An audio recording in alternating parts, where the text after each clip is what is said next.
Hi, everybody, and welcome to Lovefraud Live.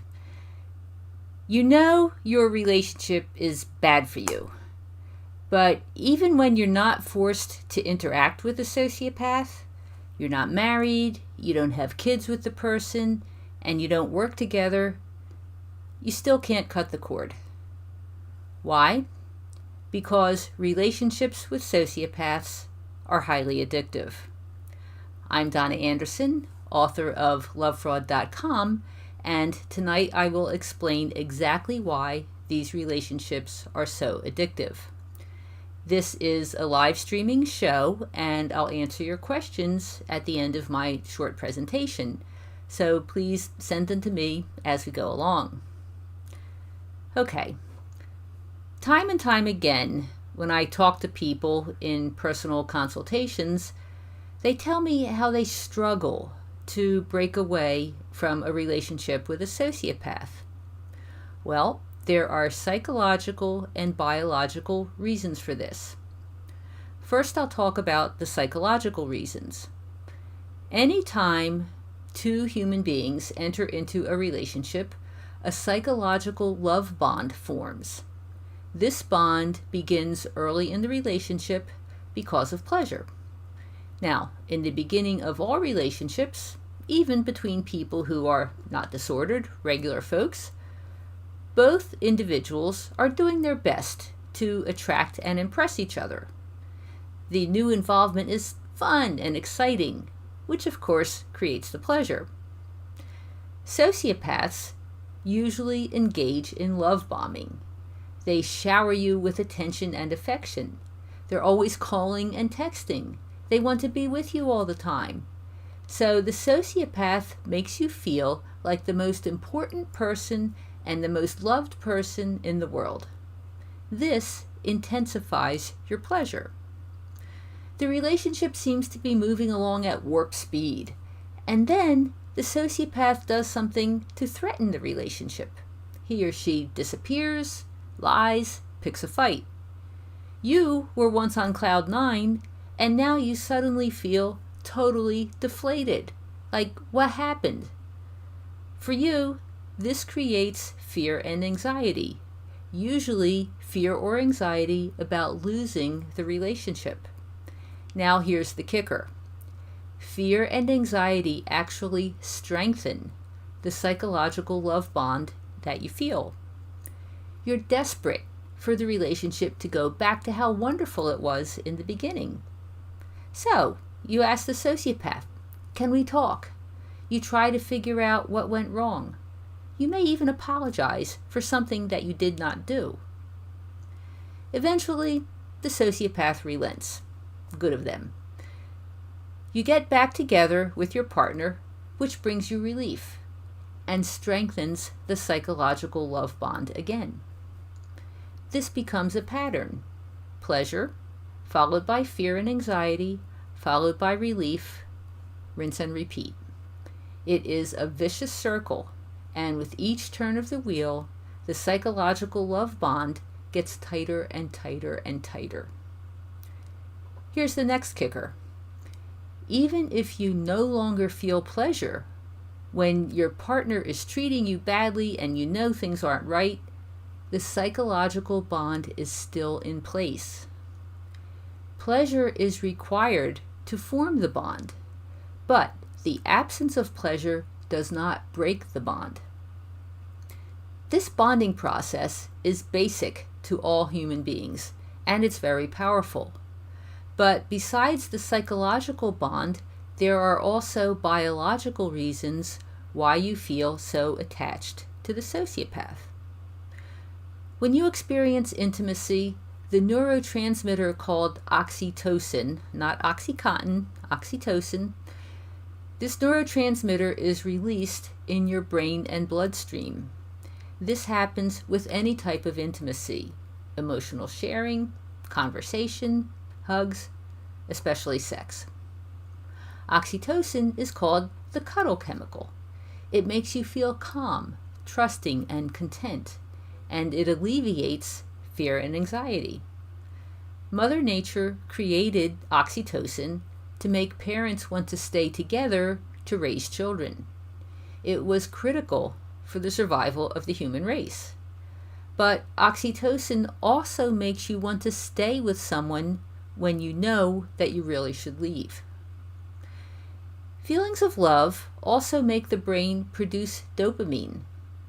Dopamine is associated with energy, motivation, and addiction. In fact, that's why cocaine makes people feel euphoric. It increases the amount of dopamine in the brain. There's more. Sex causes structural changes in the brain.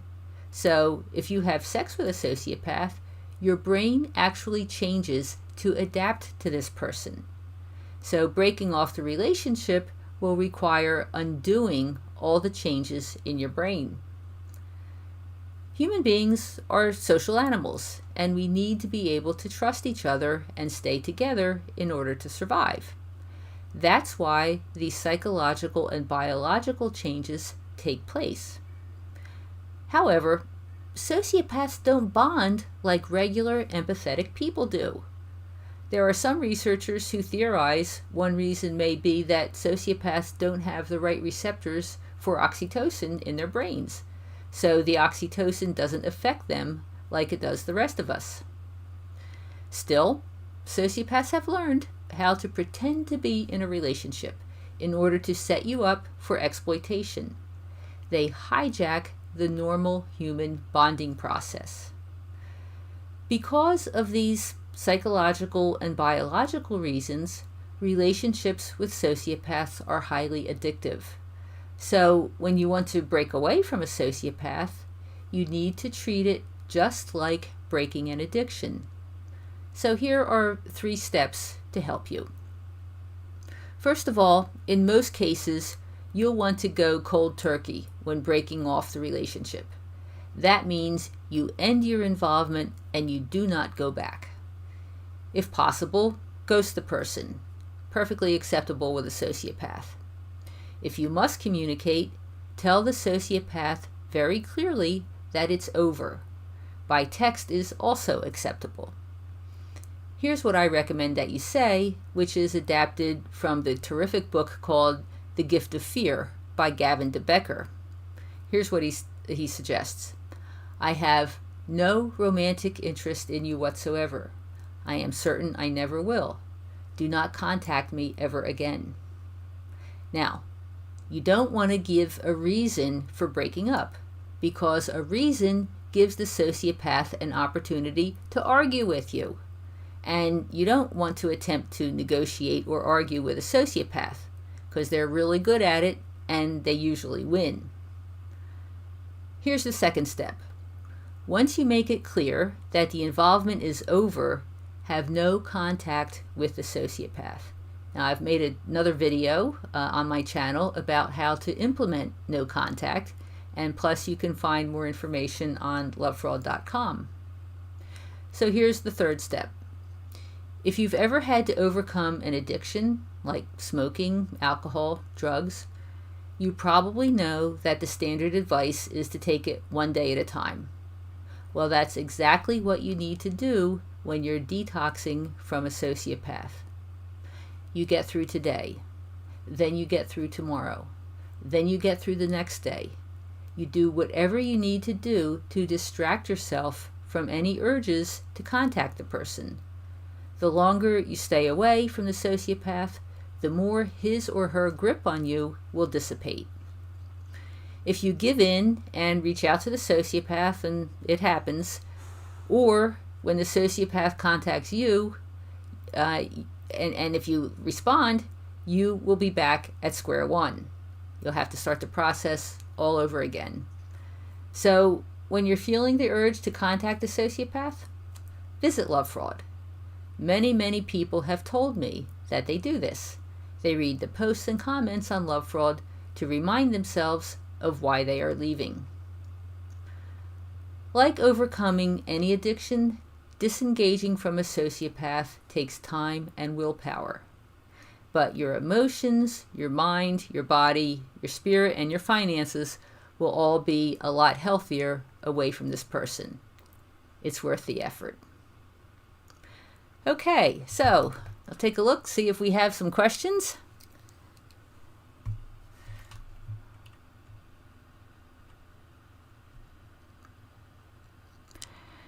Mary asked, Donna, does this apply to relationships with siblings as well? Yeah, it does. Because the whole idea of psychological bonding applies to everybody. It applies to your family members. It applies to close friends. So the psychological bonding is certainly something that is part of your relationships. I mean, it's not necessarily romantic, but it's still a human bond. And so there obviously are differences. The oxytocin, most people associate oxytocin with sex, and hopefully you're not having sex with your siblings. But that's not the only way oxytocin is released. Oxytocin can be released through any conversation, through a hug, through sharing any experience. So, yeah, a lot of this does definitely apply to ending involvements with your siblings. Because siblings will take advantage of you. And, you have to be aware of that. I mean, sociopaths will take advantage of everyone. They will manipulate anyone. They will be deceptive with anyone, including their family members, and sometimes especially their family members, because often they feel that the family members, their family, they won't get rid of you. And of course, that's probably what you're feeling as well, or anybody who's dealing with a disordered family member is like, how do you turn your back on your family? Well, sometimes that's what you have to do. Keep in mind that once a sociopath is an adult, there is no rehabilitation. This person is not going to change. So however they're treating you now is how they will continue to treat you. And the time comes when you have to choose yourself.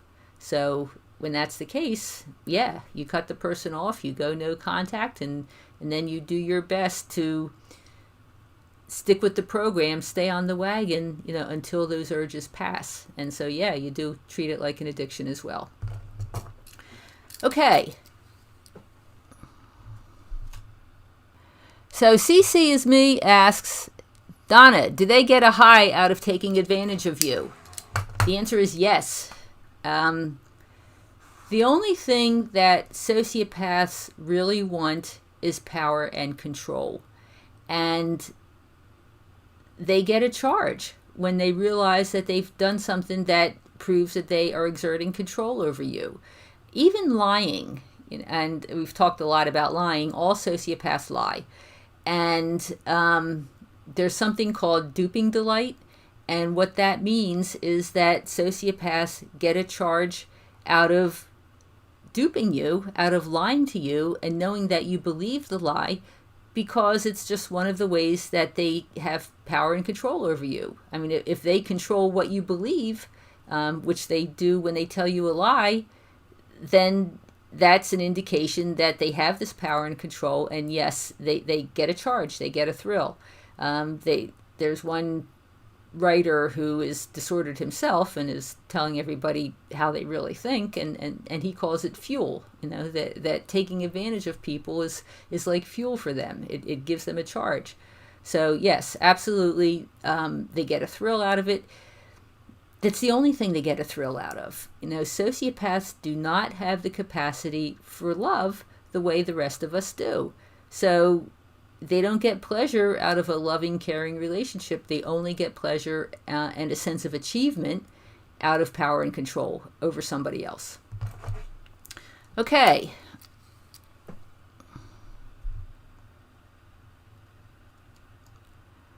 All right, so Sammy asks, can you talk more about how the tapping is helpful, the addictive chemicals that it helps you to fight?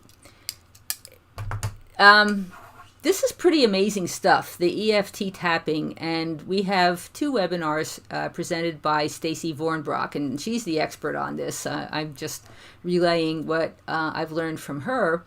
But the tapping has the ability to help remove and relieve the addiction on a cellular level. The way Stacy explains it is that all the emotions we feel are essentially chemicals, and negative emotions create a reaction in your cells, and your cells actually get addicted to this chemical. And so the tapping, where you go like this, and there's a whole procedure for it. It's a cross between Western psychology and Eastern acupressure. It works directly with your body to break that link between your emotions and your physical reaction.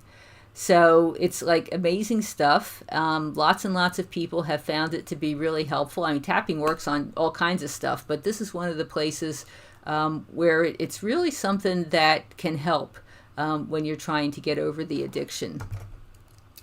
All right, what else do we have? All right, so Mary says, Donna, is the addiction the feeling that if you keep at it, you will show them their wrong ways? Well, that can be part of it.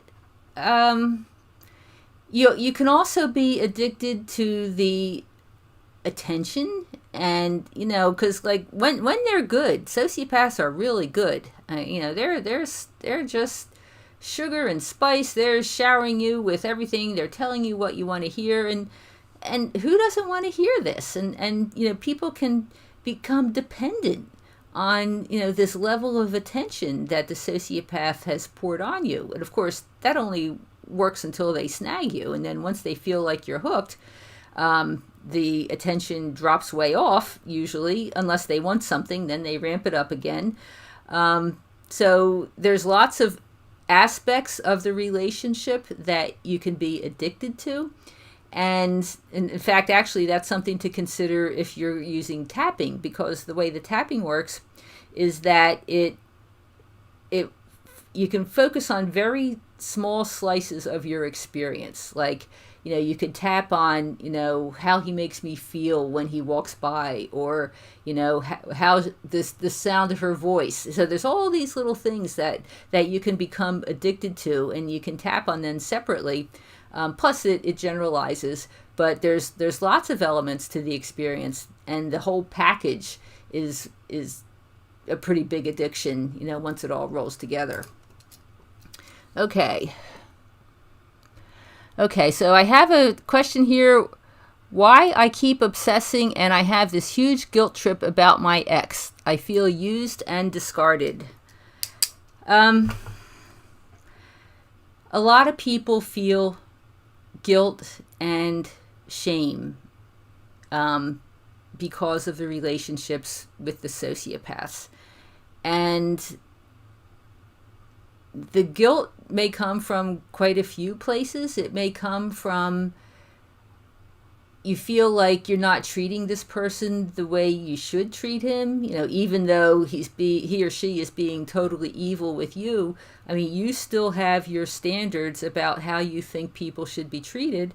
And if you're not living up to those standards, it makes you feel bad. I mean, even though this person doesn't deserve to be treated the way that, that you want to treat people, it still can conflict with you. You can also feel guilty because you fell for the lies. I mean, that was something that I beat myself up about. Why didn't I see the truth? You can feel guilty because this person probably pulled the pity play on you at some point. Maybe this person said, I have this terrible history, I was beaten as a child, my ex was crazy, and all this other stuff, and you're the only one who can help me. And so you take that all in, and when you realize that you don't want to be involved with this person anymore, you could feel guilty because, you think that you could help this person. And the truth is you can't, but, emotions aren't necessarily logical. And so this is why no contact is so important, because it gives you some time away from this person, away from the web, away from the manipulation, so that your emotions can start to unravel. it can be really deep. I mean, they get their hooks really deep inside you. So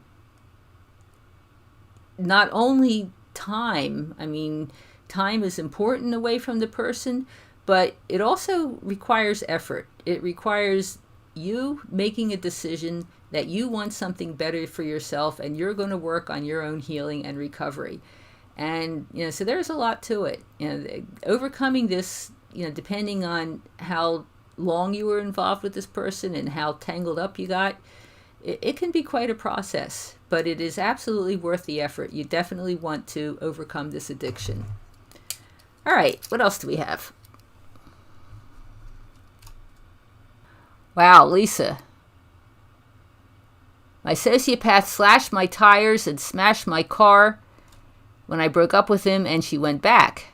And it was a total adrenaline rush. Yeah, that's the addiction. Absolutely. Okay, so Donna, is there a chance that they just don't see it?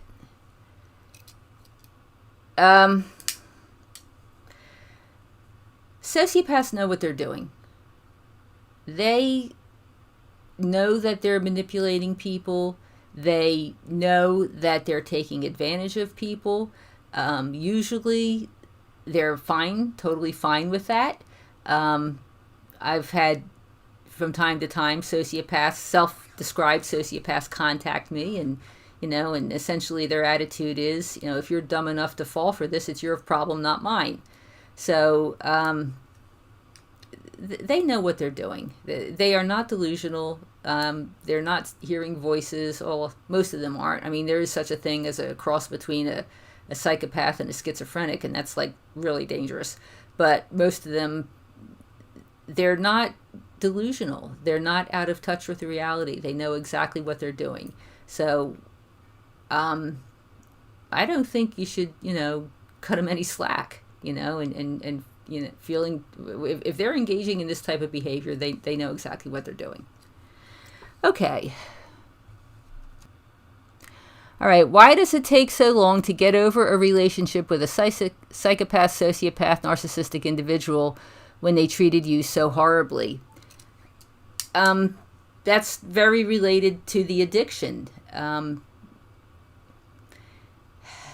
They burrow deep into your heart, because, one of the things that they do, and I had another program about this a couple of weeks ago, is that sociopaths in the beginning, they talk to you and they ask you a lot of questions, and they figure out what it is that you really want, and they ask you about your hopes and dreams, and then they promise to make your hopes and dreams come true. This is standard behavior for them. So what that means is that when you realize that you need to give up the relationship, you also feel like you're giving up your hopes and dreams. And this is really hard. It's really hard. And so that's one of the reasons why it can take a long time to get over it. Also, typically there has been some kind of history that made you vulnerable to the sociopath, because that's what they do. Sociopaths figure out what our vulnerabilities are, and then they use them to hook us. So because of vulnerabilities, we have some kind of pain, some level of disturbance, and the sociopath has promised to take it all away. So now, when the sociopath is gone, all this vulnerability comes back, and it's even worse than before because you thought it was fixed and now it's back.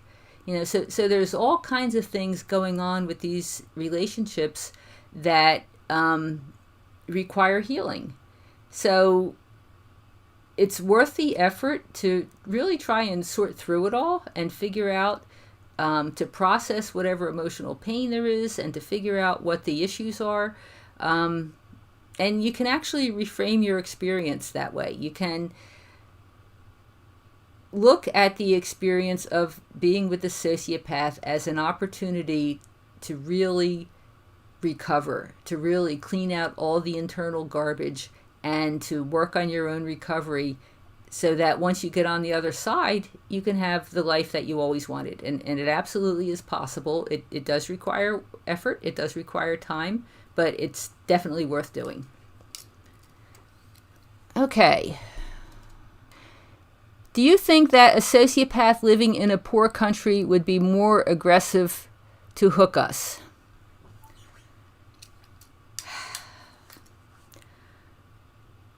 I don't know if I'd say more aggressive. I can say that I've heard from people all over the world, and they tell stories that are the same. I have heard of people who essentially did leave wherever their home country was, and wanted to go someplace else, and took advantage of lots of marriage scams, where people are essentially looking for an easy way to a road of gold, and so they essentially scam someone into a relationship. And it goes the other way as well. I've certainly also heard of people who have brought in foreigners and essentially almost made them into slaves. So all of that is possible. I don't know if I would say that they're more aggressive coming from a poor country, but there are sociopaths everywhere. They're in all walks of life, and certainly there are those who would try to take advantage of someone from a wealthier country in order to better their own situation. So it certainly can happen. Okay, well, that appears to be, that's it for the questions for tonight. So thank you, everybody, for joining me for this episode of Lovefraud Live. And I'll be back next Tuesday, 8 o'clock Eastern Time, with another episode. So we'll see you then. Bye-bye.